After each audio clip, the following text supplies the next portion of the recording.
O Alexandre de Moraes, ele viola esse preceito que é constitucional, que é o sigilo de fonte. A fonte é exposta, o jornalista é exposto. Equipamentos, sei lá, celulares, sei lá, computadores são apreendidos. E aí a ideia de jornalismo no Brasil passa a ser mitigada.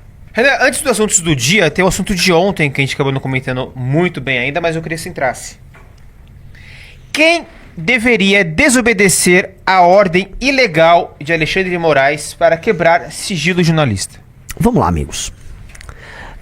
De maneira alguma, eu quero deixar isso muito claro aqui, porque eu sou civilizado e nós nascemos para governar, tá? De maneira alguma eu vou ficar usando isso aqui pra ficar lacrando na Natuza, na Sadi, que me fizeram uma entrevista dura, mas corretamente dura. Porque tem que ser. Tem que ser. Esperamos isso e isso foi feito. Não foram desonestas, mas foram duras. Porque lá eu discuti, especialmente com a Natuza, sobre o lance do ordem ilegal não se cumpre. Mas quem determina isso? Eu posso falar que é a Constituição, porque algo que é flagrantemente ilegal tem que ser negado. Então, vou dar um exemplo. Se me vem uma ordem de um policial, olha, pegue esta arma, tá? E, por favor, atire contra aquela pessoa inocente. Eu não sou obrigado a cumprir a ordem daquele policial, por mais que ele seja a autoridade, a mano militar do Estado naquele instante. Isso vai derivando até chegar à última instância, que seria a Suprema Corte. Se a Suprema Corte, que tem poderes supremos, ela nega a própria Constituição, a quem eu devo recorrer? Essa é uma discussão quase filosófica aqui, mas em última instância um poder diante de uma ameaça flagrante à sua própria liberdade ou ao direito de muitos não pode cumprir uma ordem ilegal. Certo? Essa foi uma discussão interessante, dá muito pano pra manga, e eu avisei que no caso de uma operação que está sendo tocada completamente dentro da lei, uma operação, por exemplo, policial para libertar uma favela, aí vem uma ordem, desocupe. Não vou cumprir, ponto. Imagina, você mobiliza policiais, coloca eles em risco, tem uma operação que está libertando pessoas, aí eu vou parar de fazer isso porque vem uma decisão? Não vou. E assim, eu vou pegar antes um parecer da AGU, da Advocacia Geral da União, lá, isso aqui é ilegal, então eu vou continuar executando, e aí eu vou discutir lá no pleno, e aí vamos discutir, mas eu não vou parar a operação. Ponto. Ok? Agora aconteceu, entretanto, algo que suscita grandes discussões, que é... Ó, minha gaiteira, né? Ó.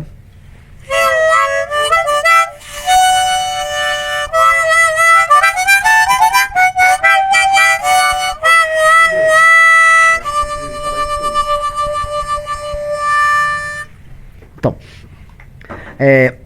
que foi o fato do Alexandre de Moraes ter determinado uma operação de busca e apreensão contra uma fonte de um jornalista que trouxe a público uma questão meio indecorosa, aparentemente. Não tenho como estabelecer um julgamento final, mas parece ser uma coisa indecorosa, envolvendo o uso de carros oficiais ali por parte do senhor Dino, talvez de maneira ilegal, tá? Eu vou trazer a parte do Dino, né? De acordo com a turma, a defesa do Dino, vazou uma questão que envolve um aparato de segurança. Havia uma empresa, acho que essa empresa era ligada a agentes de Estado, que vazaram informações, e que essas informações eram informações de segurança para um jornalista. Estão dizendo que o jornalista inclusive recebeu dinheiro para isso. E aí, em nome, sei lá, da proteção da dignidade do Dino, aquilo que é base, que é premissa do jornalismo, que é o segredo de fonte, foi violado. O Alexandre de Moraes, ele viola esse preceito que é constitucional, que é o sigilo de fonte. A fonte é exposta, o jornalista é exposto. Equipamentos, sei lá, celulares, sei lá, computadores são apreendidos. E aí a ideia de jornalismo no Brasil passa a ser mitigada. Mas era uma situação excepcional. É excepcional. Se um jornalista receber um dinheiro de alguém e mandar agora durante o período eleitoral, sei lá, se infiltrar na casa dos meus pais, para ir no meu quarto, para encontrar documentos meus... eu tenho direito à mesma coisa? Só pra saber. Eu tenho direito, então, a pegar a pessoa, pegar o jornalista? É isso? Não me parece ser o caso. O jornalismo funciona enquanto jornalismo. Tim Lopes, um herói do jornalismo brasileiro, se infiltra numa favela para ficar amigo dos traficantes e descobrir ali, vamos dizer, as violações literais contra menores de idade tocadas por traficantes. Tá? Ele é pego e ele é morto. O jornalismo trabalha com risco, ele trabalha com informações. O jornalismo é assim. Quer dizer que o jornalismo contra ministro do Supremo não é jornalismo. Ele tem que ser outra coisa. Sigilo de fonte não existe. Eu preciso entender porque isso é uma violação flagrante da Constituição. Aí as autoridades todas têm que obedecer. É isso. Então tem que obedecer e dane-se, vamos obedecer. E aí pode ser que vá pro pleno ou pro colegiado ali e fique por isso mesmo. E aí, a gente só obedece porque nós estamos passando, assim, afirmar, olha, o Supremo é um poder e eles são os únicos guardiões da Constituição. Isso tudo faria sentido, porque não faz sentido você defender a ilegalidade, mas poderia fazer algum sentido num contexto de alguma normalidade. Nós não vivemos um contexto de normalidade no Brasil. O Supremo está cruzando muitas linhas. Mas não é uma ou outra, é muita linha que foi cruzada pelo Supremo. E ao cruzar tantas linhas, a gente está vendo uma recorrência de um comportamento que atenta contra a ideia de ter participação do poder de democracia. E o cara que mais faz isso é o Alexandre de Moraes. Mas meio que de longe. É o Alexandre de Moraes. Então, amigos, aceitar a anormalidade como normalidade é, no fim do dia, apoiar a anormalidade. Portanto, é apoiar um regime que a gente vive, que é um regime em que o judiciário dispõe de super, hiperpoderes que vão dos privilégios, à participação em escândalo de corrupção, à impunidade total e completa. E essa ilusão que uma parte do jornalismo tem e uma parte do mundo do direito tem, essa ilusão não tá fazendo bem pra gente. O mundo do direito fica com essa... Não, veja só, o que o Renan disse não é conceito nenhum. Direito, amigos, é papel. Direito é papel. A norma não resiste à espada. E a briga que existe entre os poderes já beirou a espada. É uma briga sobre quem tem mais poder de coerção, quem prende quem sanciona quem. É uma briga de força. Já é uma briga de força. Ora, quando Jair Bolsonaro, em nome do Poder Executivo, propõe que militares invadam o STF, o TSE, e prendam membros do TSE, ele está falando em força. E quando Alexandre de Moraes, do outro lado, prende todas aquelas pessoas no dia 8 e depois prende o Bolsonaro, é sobre força. O pacto social, ele existe quando uma sociedade acredita num sistema de valores tal que as normas fazem sentido para elas. O Brasil está num processo de guerra faccional, em que o regime como um todo está muito doente. Em geral, guerra faccional termina com morte, guerra civil, ditadura ou uma repactuação.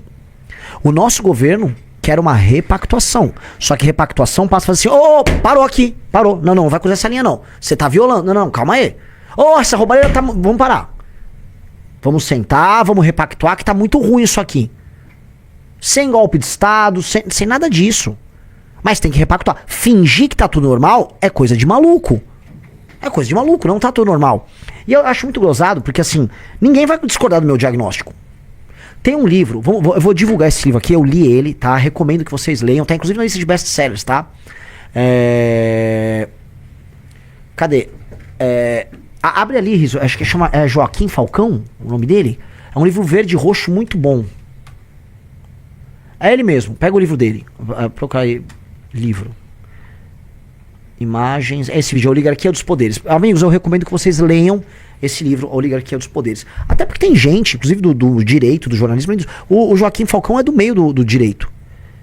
Ele demonstra ali, por A mais B, o drama que a gente está vivendo.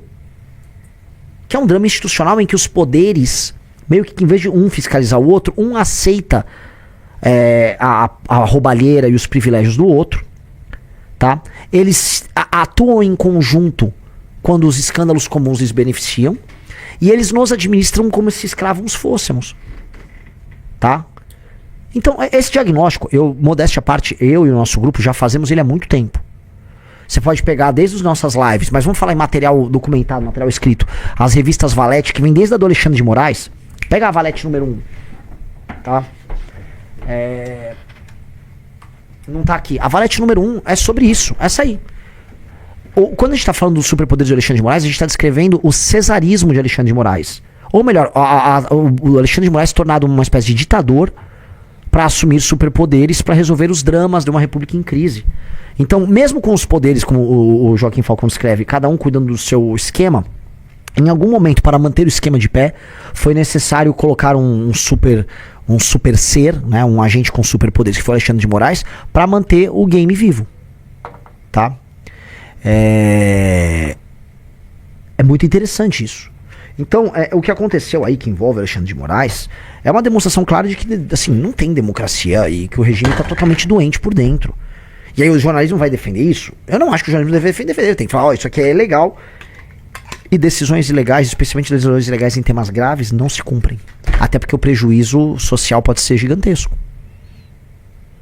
Imagina que você está terminando de derrotar o Comando Vermelho numa operação no Rio de Janeiro. Você vai prender o DOCA. Você cercou lá o Morro do Alemão, você vai prender o DOCA. De repente vem uma decisão do Xandão. Pare já a operação.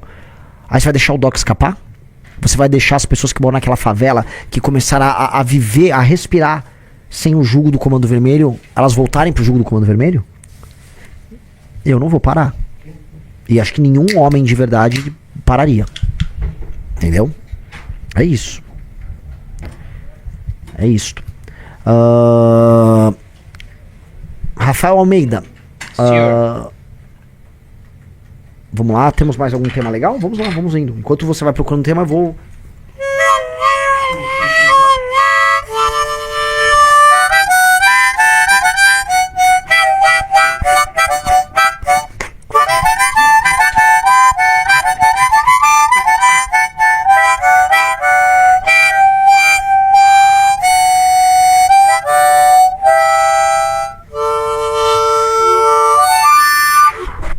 Quem não entendeu esse Renanzão soltando a gaita aí, ó.